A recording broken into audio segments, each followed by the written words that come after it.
This is so weird. My sister wrinkled her nose, already irritated. I rolled my eyes. This is going to be a once-in-a-lifetime experience, Irene. Plus, I bought you a cola like I promised, so shut it. The only reason I had dragged Irene with me at all was because my mum wouldn't let me take a train to Manchester on my own. Music wasn't really Irene's thing. She loved to read, devoting endless hours to memorizing her favourite poetry, but she refused to see that jazz was emotion turned to rhythm rather than words. You were supposed to feel what the musicians were trying to communicate in a way that transcended human language. It set my soul on fire, but Irene just shook her head. Mum thought we were both wasting our time. She thought we should take up sewing, an actual skill in her mind. She filled the room with heavy sighs every time she caught me dragging out my father's old guitar. I always pretended not to notice, drowning her out as I plucked away at the strings.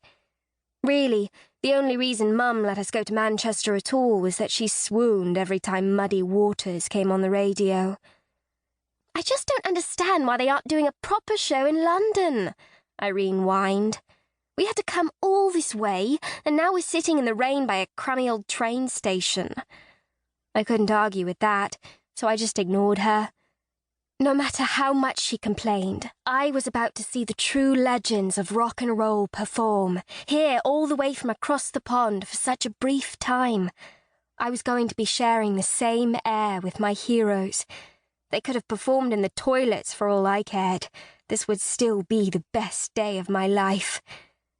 While we waited, I took the opportunity to people-watch, taking note of the crowd around me. There was an energy buzzing in the air. We were all clearly a bit on edge, certain something special was about to happen to us. I was smiling to myself, just breathing in the magic, when I saw her. She was sitting by herself, frankly looking a little uncomfortable. I noticed her right away because of her trousers and pressed shirt, her braids under a hat that currently obscured most of her face from view. Despite her masculine attire, she was petite, almost drowning in her clothes. I didn't know why I was so charmed, but for some reason, I couldn't look away. And then, abruptly and brutally, the rain thickened to a downpour. We all went from damp to drenched, the storm showing no mercy. "Adeline!" Irene wailed. "I'll never forgive you for this!" I couldn't help it. I laughed. Deep bellows that gave me a stomachache. My sister despised being wet. "Oh, come on, don't be a baby," I said, patting her on the shoulder. She grumbled, crossing her arms as she shivered. I was still grinning as I looked up, meeting the eyes of that peculiar stranger. She tipped her hat, smiling back at me, and a wave of heat shot straight through my body. I blinked stupidly. It was like I'd been hit by lightning.